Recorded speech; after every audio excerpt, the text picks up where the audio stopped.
मेहनत नहीं, मुझे माफ कर देना। माफी मांगना बहुत आसान है बनवारी, लेकिन जो दर्द मैंने सहा है वो तुम नहीं समझ सकते। मेरी महीनों की मेहनत एक पल में बर्बाद हो गई। घर में खाने तक के पैसे नहीं बचे थे, और ये सब सिर्फ तुम्हारे लालच की वजह से हुआ। तुमने सिर्फ मेरी फसल नहीं बर्बाद की थी बनवारी, तुमने मेरे परिवार की उम्मीद भी तोड़ दी थी। हीरा, मैं जानता हूं मैंने बहुत बड़ा पाप किया है। तू चाहे तो मुझे कभी माफ मत करना, लेकिन मैं अपनी गलती मानता हूं। मुझे अपने किए पर सच में पछतावा है। भैया, इसे इतनी आसानी से मत छोड़ना। इसने हमारी हालत अपनी आंखों से देखी थी, फिर भी अपने लालच के लिए हमारी पूरी मेहनत बर्बाद कर दी। इसे अपनी गलती का जवाब देना ही होगा। मैं इसे अपने हाथ से सजा नहीं दूंगा भाई। इसने जो किया है उसका फैसला अब कानून करेगा। मैं गुस्से में आकर अपनी मेहनत और अपने संस्कार नहीं भूलूंगा। हीरा सही कह रहा है, गलती की है तो सजा भी मिलनी चाहिए। अगर आज हम चुप रहे तो कल कोई और किसान भी इसी तरह अन्याय का शिकार हो सकता है। हम सब हीरा के साथ हैं। उसने बहुत मुश्किलें झेली हैं, लेकिन फिर भी उसने हिम्मत और ईमानदारी का साथ नहीं छोड़ा। अब हम किसी किसान की मेहनत और हक के साथ ऐसा अन्याय नहीं होने देंगे। पुलिस बनवारी और कालू को अपने साथ ले गई।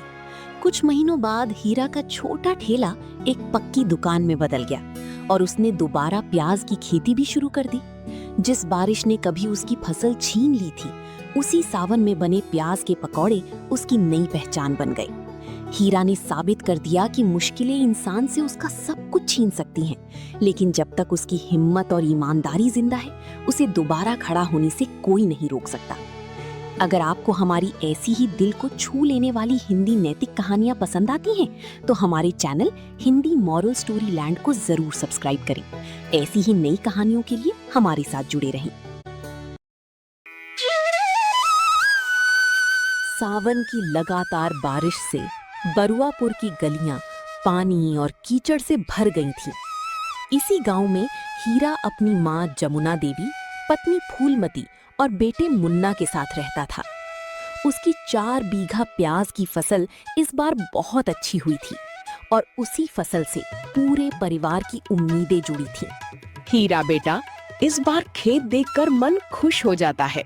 भगवान करे तेरी मेहनत अच्छे दामों में बिके और हमारे घर के दिन भी बदलें। सबसे पहले आपकी दवाइयाँ आएंगी माँ, फिर इस टूटी छत को ठीक करवाऊंगा। हर बारिश में आपको कोने में बैठकर रात काटते अब और नहीं देख सकता।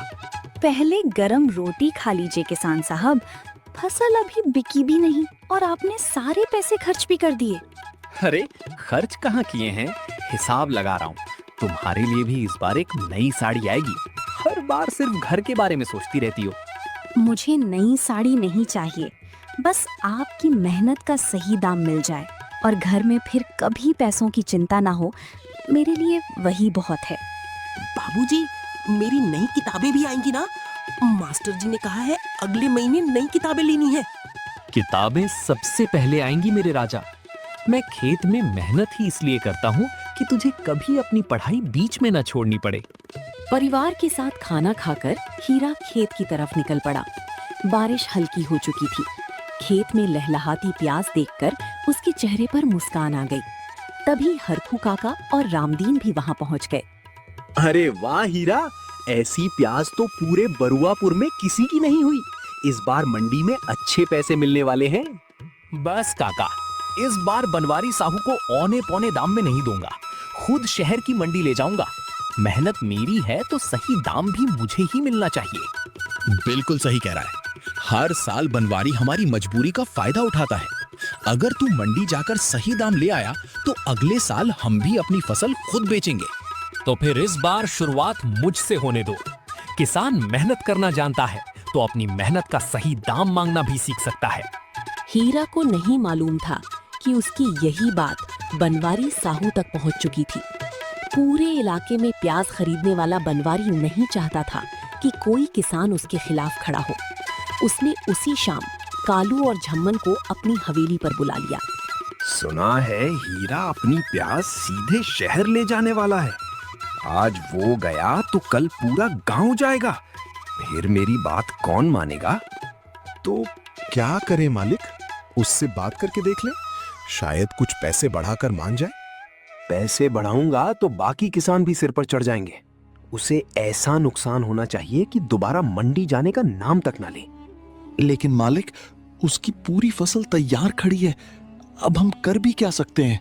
आज रात बारिश तेज होने वाली है, उसके खेत की मीड़ काट दो। नाले का पानी बाकी काम खुद कर देगा और सबको लगेगा कि फला है। आज वो गया तो कल पूरा गांव जाएगा, फिर मेरी बात कौन मानेगा? तो क्या करें मालिक? उससे बात करके देख ले, शायद कुछ पैसे बढ़ाकर मान जाए। पैसे बढ़ाऊंगा तो बाकी किसान भी सिर पर चढ़ जाएंगे।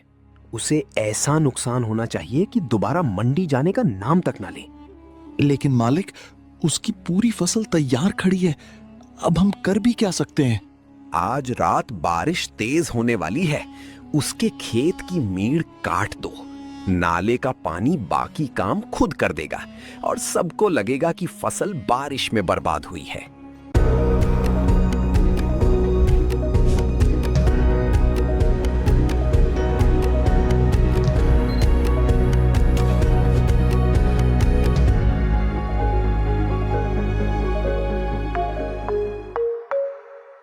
देखिए, स्टॉक्स में इन्वेस्ट करना तो इजी है, पर अपने इन्वेस्टमेंट्स को एनालाइज करना तो वो भी इजी है, लेकिन ग्रो के साथ।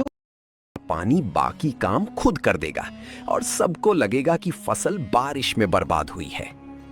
आधी रात को बारिश तेज हो गई। अंधेरे का फायदा उठाकर कालू और झम्मन फावड़े लेकर हीरा के खेत पहुंचे और चुपचाप मेड़ काट दी। कुछ ही देर में नाले का तेज पानी खेत में घुसने लगा। जिस फसल के सहारे हीरा अपने परिवार के सपने देख रहा था, वही फसल धीरे धीरे पानी में डूबने लगी। अगली सुबह हीरा खेत की ओर निकला तो रास्ते में कई गांव वाले उसी तरफ भागते दिखाई दिए। अनहोनी का एहसास होते ही उसके कदम तेज हो गए। हीरा, जल्दी चल, तेरे खेत में नाले का पानी घुस गया है, बहुत बड़ा नुकसान हो गया। खेत पहुंचकर हीरा के पैरों तली जमीन खिसक गई। पूरी प्याज की फसल गंदे पानी में डूबी थी। महीनों की मेहनत उसकी आंखों के सामने बर्बाद हो चुकी थी। नहीं, ये नहीं हो सकता। इसी फसल से माँ की दवा, मुन्ना की पढ़ाई, सब कुछ करना था। एक ही रात में सब खत्म हो गया। अपने आप को संभालिए। फसल चली गई तो क्या हुआ, हम सब तो आपके साथ हैं। कोई ना कोई रास्ता जरूर निकलेगा। कौन सा रास्ता फूलमती? साल भर की कमाई इसी खेत में लगी थी, अब घर कैसे चलेगा? माँ की दवा कहाँ से आएगी? हरखू काका ने खेत की टूटी मेड़ को ध्यान से देखा। मिट्टी पर फावड़े के निशान साफ दिखाई दे रहे थे। उन्हें समझते देर नहीं लगी कि ये सिर्फ बारिश का नुकसान नहीं था। हीरा, ध्यान से देख, मेड़ अपने आप नहीं टूटी, इसे काटा गया है। किसी ने जानबूझकर तेरी फसल बर्बाद की है। लेकिन काका, मेरी किसी से दुश्मनी ही क्या है? एक किसान की फसल बर्बाद करके किसी को क्या मिलेगा? अभी ये मत सोच किसने किया बेटा। जिसने तेरी फसल छीनी है उसे अपनी हिम्मत मत छीनने देना। खेत फिर उग जाएगा, लेकिन टूटा हौसला जल्दी नहीं जुड़ता। पूरा दिन गांव वाले खेत से पानी निकालते रहे। आखिर कुछ बोरियां प्याज बचा ली गईं। शाम को हीरा घर के बाहर उन्हीं बोरियों को देखकर खामोश बैठा था। इतनी सी प्याज बेचकर क्या होगा काका, लागत तक नहीं निकलेगी। लगता है इस बार किस्मत ने सच में साथ छोड़ दिया। किस्मत ने तेरी पूरी फसल नहीं छीनी हीरा। ये जो प्याज बची है ना, हो सकता है इन्हीं में तेरे लिए नया रास्ता छिपा हो। इन प्याज से कौन सा नया रास्ता निकलेगा काका? सावन का महीना है, रोज बारिश हो रही है। बस अड्डे पर गर्मा गर्म प्याज के पकौड़े बेच। देखना, यही बची हुई प्याज तेरी नई शुरुआत बनेगी। लेकिन काका, मैंने जिंदगी भर खेती की है। पकौड़ों का ठेला लगाऊंगा तो गांव वाले क्या कहेंगे? लोग हमारे घर का खर्च नहीं चलाते। मेहनत का काम करने में शर्म कैसी। आप पकौड़े तलेंगे तो मैं आपके साथ खड़ी रहूंगी। और मैं ग्राहकों को पुड़िया दूंगा। बाबू, हम तीनों मिलकर इतना बेचेंगे कि आपको खेत की चिंता ही नहीं रहेगी। ठीक है, जब मेरा परिवार मेरे साथ खड़ा है तो मैं दुनिया की परवाह क्यों करूं? कल से बस अड्डे पर हीरा के प्याज पकौड़े बिकेंगे। अगली सुबह गांव वालों की मदद से बस अड्डे पर छोटा सा ठेला तैयार हो गया। हीरा ने कांपते हाथों से पहली बार कढ़ाई चढ़ाई। जैसे ही प्याज के पकौड़े गरम तेल में गिरे, उनकी खुशबू बारिश की ठंडी हवा में फैलने लगी। हीरा की जिंदगी का एक नया सफर शुरू हो चुका था। गर्मा गर्म पकौड़ों की खुशबू फैलते ही बस अड्डे पर खड़े यात्रियों की नजर हीरा के ठेले पर पड़ी। कुछ ही देर में पहला ग्राहक उसके सामने आकर खड़ा हो गया। भैया, पकोड़े तो बड़े खुशबूदार लग रहे हैं। एक प्लेट लगाना और हरी चटनी थोड़ी ज्यादा देना। जी बाबा, अभी देता हूँ। आज पहला दिन है, स्वाद में कोई कमी लगे तो जरूर बताइएगा। अरे कमी कैसी, बारिश में ऐसे गर्मा गर्म पकौड़े मिल जाएं तो सफर की सारी थकान उतर जाए। एक प्लेट और लगा दे। सच में अच्छे लगे बाबा? फूलमती, सुन रही हो? हमारी पहली प्लेट ग्राहक को पसंद आ गई। मैंने कहा था ना, मेहनत का काम कभी छोटा नहीं होता। अब बातें कम कीजिए और पकौड़े जल्दी तलिए, सामने और ग्राहक आ रहे हैं। धीरे धीरे ठेले पर भीड़ बढ़ने लगी। कोई 2 प्लेट मांग रहा था तो कोई घर के लिए पकौड़े बंधवा रहा था। शाम होने से पहले ही सारी प्याज खत्म हो गई। बाबूजी, सारे पकोड़े बिक गए। मैंने कहा था ना, हमारा ठेला खूब चलेगा। हाँ मेरे राजा, आज तू सही निकला। सुबह डर लग रहा था कि कोई खरीदेगा भी या नहीं, और अब एक पकौड़ा तक नहीं बचा। रात को हीरा ने दिन भर की कमाई माँ के हाथों में रख दी। रकम बहुत बड़ी नहीं थी, लेकिन फसल बर्बाद होने के बाद पहली बार घर में निराशा की जगह उम्मीद लौटी थी। देखा बेटा, भगवान ने तुझसे एक रास्ता छीना तो दूसरा खोल दिया। बस मेहनत और ईमानदारी का साथ कभी मत छोड़ना। अब समझ गया माँ, फसल बर्बाद हुई है, मैं नहीं। जब तक ये हाथ काम कर रहे हैं, अपने परिवार को किसी के आगे झुकने नहीं दूंगा। अगले कुछ दिनों में हीरा के पकौड़ों की चर्चा आसपास के गांवों तक पहुंच गई। बस अड्डे पर रोज भीड़ बढ़ने लगी। जो लोग एक बार खाते, वे अगली बार किसी और को साथ लेकर आते। हीरा भाई, कल जो पकौड़े घर लेके गया था ना, बच्चों ने कहा आज फिर वही चाहिए। इस बार 2 किलो बांध देना। जरूर भाई, लेकिन गरम गरम यहीं भी खा लो। बारिश में ठंडे पकौड़े खिलाकर अपनी बदनामी थोड़ी ही करवाऊंगा। हीरा की बढ़ती पहचान की खबर बनवारी तक भी पहुंच रही थी। जिस किसान को वो बर्बाद समझ चुका था, वही अब पहले से ज्यादा मजबूती से खड़ा था। ये बात उसे अंदर ही अंदर जला रही थी। पहले उसकी फसल बच गई, अब पकौड़े बेचकर नाम कमा रहा है। आखिर इस आदमी की हिम्मत टूटती क्यों नहीं? मालिक, अब तो लोग दूर दूर से उसके ठेले पर आ रहे हैं। गांव वाले भी हर वक्त उसके साथ रहते हैं। तो इस बार ऐसा वार करो कि गांव वाले मदद करने पहुंचे, उससे पहले उसका सब कुछ खत्म हो चुका हो। आज रात उसका ठेला दोबारा खड़ा होने लायक नहीं बचना चाहिए। आधी रात को फिर तेज बारिश शुरू हो गई। कालू और झम्मन चुपके से बस अड्डे पहुंचे। चारों तरफ सन्नाटा था। दोनों ने मौका देखकर हीरा का ठेला बेरहमी से तोड़ डाला और किसी के आने से पहले अंधेरे का फायदा उठाकर वहां से भाग गए। अगली सुबह हीरा परिवार के साथ बस अड्डे पहुंचा तो ठेला पूरी तरह टूटा पड़ा था। कढ़ाई उल्टी थी, चूल्हा टूट चुका था और सारा सामान कीचड़ में बिखरा हुआ था। हमारा ठेला किसने तोड़ दिया? हमने किसी का क्या बिगाड़ा था? पता नहीं बेटा, पहले खेत और अब ठेला। समझ नहीं आता कोई हमारी मेहनत से इतनी दुश्मनी। जो लोग एक बार खाते, वे अगली बार किसी और को साथ लेकर आते।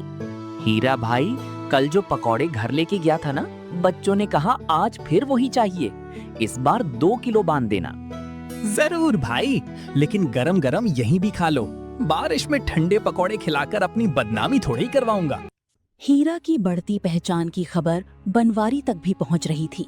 जिस किसान को वो बर्बाद समझ चुका था, वही अब पहले से ज्यादा मजबूती से खड़ा था। ये बात उसे अंदर ही अंदर जला रही थी।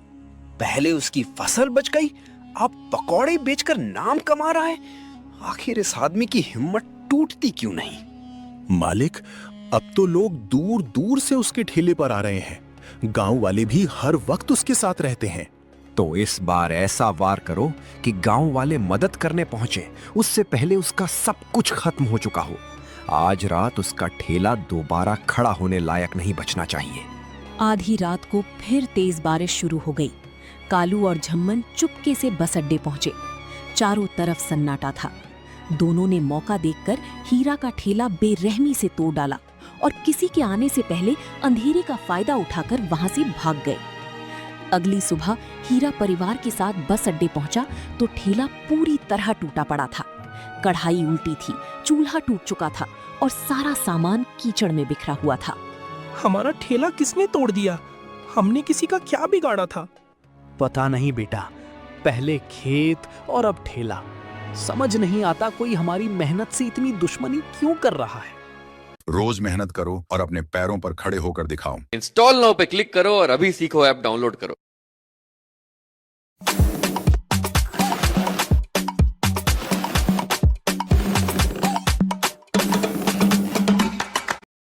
खेत और अब ठेला।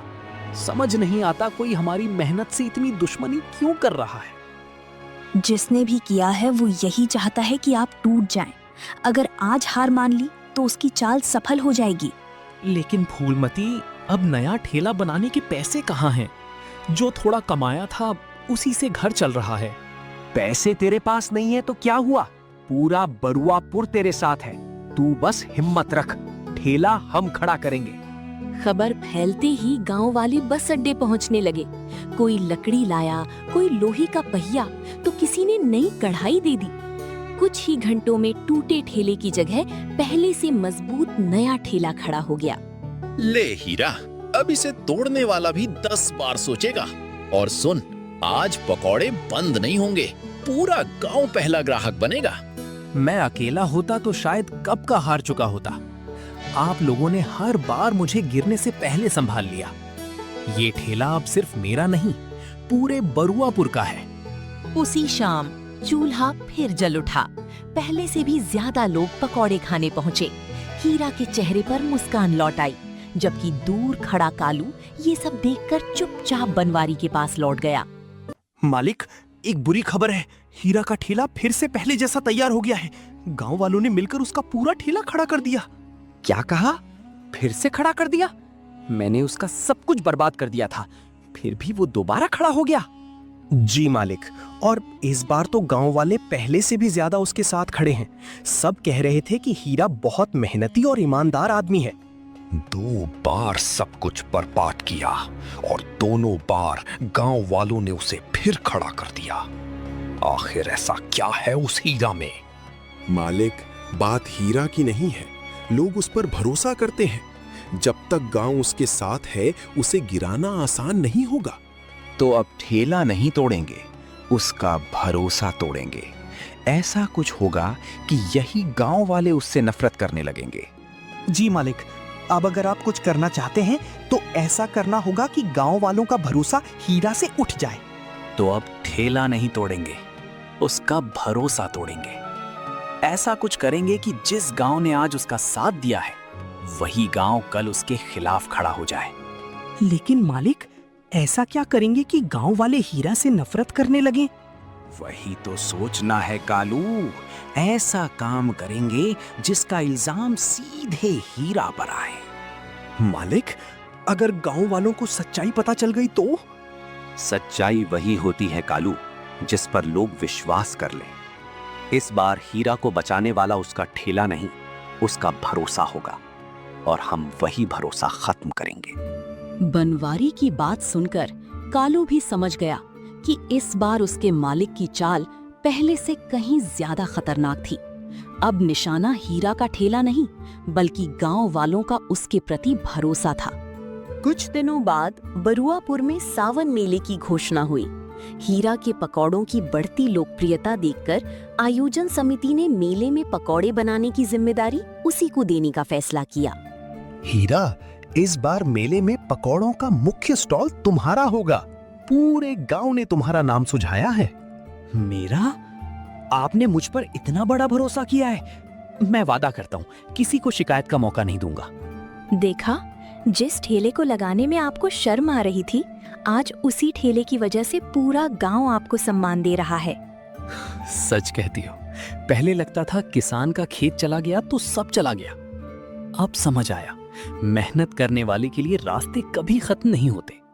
लेकिन मेले की खबर बनवारी तक भी पहुंच चुकी थी।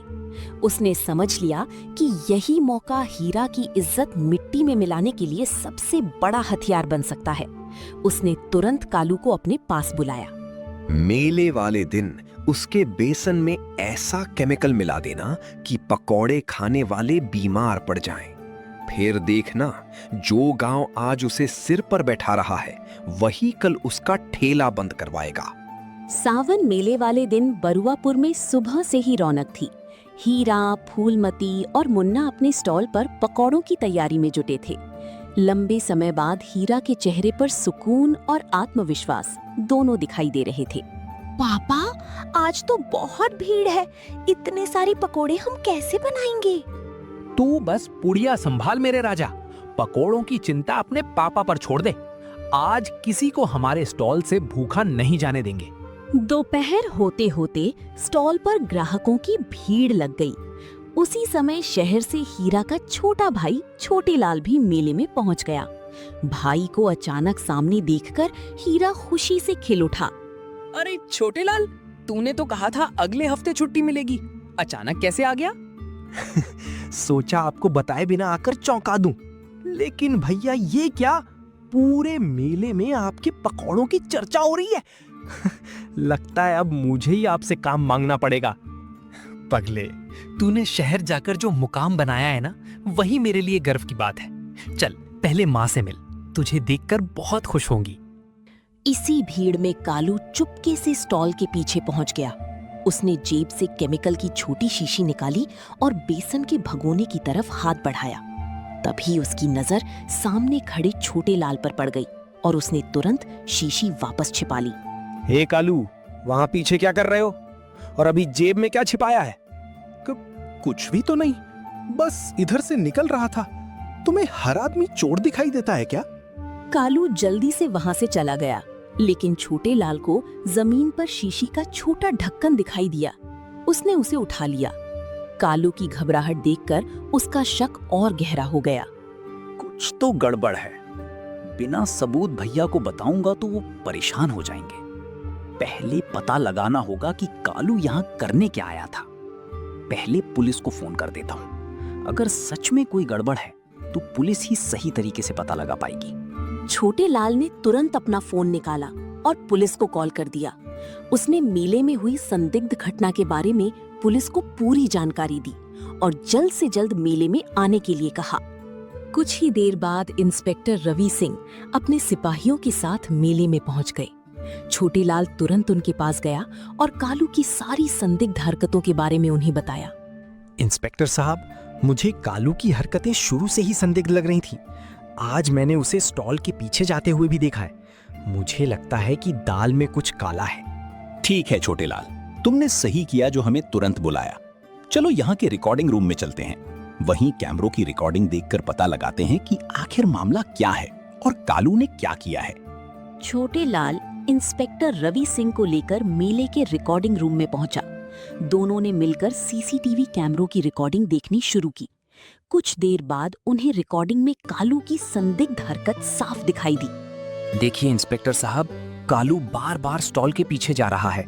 मुझे यकीन है कि उसकी नीयत ठीक नहीं है। हाँ, उसकी हरकतें वाकई संदिग्ध हैं, लेकिन अभी हमारे पास इतना सबूत नहीं है कि हम उसे सीधे पकड़ सके। हमें उसे रंगे हाथ पकड़ना होगा। हम सादे कपड़ों में मेले में ही रहेंगे। मेरे सिपाही भी अलग अलग जगहों पर तैनात रहेंगे। कालू को बिल्कुल पता नहीं चलना चाहिए कि पुलिस उस पर नजर रख रही है। योजना बनाकर छोटे लाल और inspector Ravi Singh recording room से बाहर आ गए। पुलिस वाले सादे कपड़ों में मेले में अलग अलग जगहों पर फैल गए और कालू पर नजर रखने लगे। अब सबको बस उसके अगली गलती करने का इंतजार था। अभी किसी को भनक मत लगने देना। अगर वो दोबारा कोशिश करेगा तो उसे रंगे हाथ पकड़ेंगे। कुछ देर बाद सबका ध्यान मेले के सांस्कृतिक कार्यक्रम की तरफ गया। मौका देखकर कालू फिर स्टॉल के पीछे पहुंचा। उसने शीशी निकाली और जैसे ही उसे बेसन में डालने लगा, इंस्पेक्टर रवि सिंह ने उसकी कलाई पकड़ ली। बस बहुत हो गया। जरा सी दुश्मनी के लिए इतने लोगों की जान खतरे में डालने चला था। अब सच सच बता, ये सब किसके कहने पर किया? साहब, मैंने कुछ नहीं किया। मैं तो मेले में घूमने आया हूं। झूठ बोलने से कुछ नहीं होगा कालू। हमारे पास तुम्हारे खिलाफ सबूत हैं। अब ज्यादा चालाकी मत करो। सच नहीं बताया तो थाने चलो, वहां सब सच उगल दोगे। मुझे माफ कर दीजिए साहब, सब बनवारी मालिक ने करवाया था। हीरा के खेत की मेड़ भी हमने काटी थी, उसका ठेला भी हमने ही तोड़ा था। आज उन्होंने ही पकौड़ों में केमिकल मिलाने को कहा था। कालू की बात सुनते ही वहां खड़े सभी लोगों की नजरें धीरे धीरे बनवारी साहू पर टिक गईं। पूरे गांव में सन्नाटा छा गया। जिस आदमी को लोग अब तक इज्जत देते थे, आज उसी की सच्चाई सबके सामने आ गई थी। तो मेरी फसल बारिश ने नहीं बर्बाद की थी, तुम लोगों ने की थी। बनवारी साहू, मैंने आपका क्या बिगाड़ा था? मैं तो बस अपनी मेहनत का सही दाम चाहता था। तू तो हमेशा कहता था कि गांव वाले तेरी बात मानते हैं, लेकिन आज देख, तेरे गलत कामों की वजह से कोई तेरे साथ खड़ा नहीं है। गांव वालों की बातें सुनकर बनवारी ने अपना सिर झुका लिया। मुझसे गलती हो गई हीरा। मुझे डर था कि तेरे बाद बाकी किसान भी मेरे खिलाफ खड़े हो जाएंगे। उसी लालच में मैं इतना गिर गया। आज समझ आया, मैं तेरी फसल बर्बाद कर सकता था,